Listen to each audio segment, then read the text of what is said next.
Mga kabobo, yan pala yung bahay natin ng part 3. Malapit na siya matapos mga kabobo, no? Kulang na lang scene. Yan ang bahay natin part 3.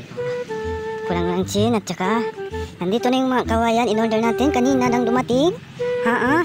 In-order natin sa Shopee. Magsabay pati kahoy na to. Yan, kabobo. Yan mga kabobo, no? Dumating na naman kahoy natin, pati kawayan. Parang masakit na naman to sa ulo.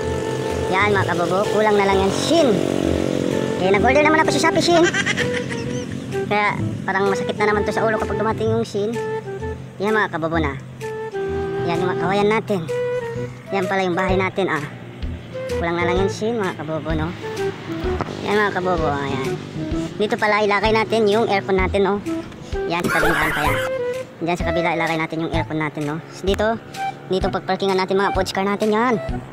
Dito siya magparking ng pods car natin. Ang car natin. Yan pala, dito sa kabila naman mga kabobo. Dito i-parking natin yung helicopter natin dyan. Pagkatapos nga dyan, i-parking natin yung helicopter natin mga kabobo, no? Medyo malapad na pa yung space natin. Yan. Dyan natin i-parking. Paglandingan ng helicopter natin yan. Yan yung mga kahoy natin mga kabobo, no? Okay mga viewers ko dyan, kung sino ko mag-like, mag-share sa video. Ito pala ipamigay ko sa inyo. Kahoy na yan. Yan. Kabobo. Kung sino mag-like, share pati video ko, ipamigay ko sa inyo. Kahoy na to, basig kailangan nyo Ipadala ko lang sa RBC. Yan.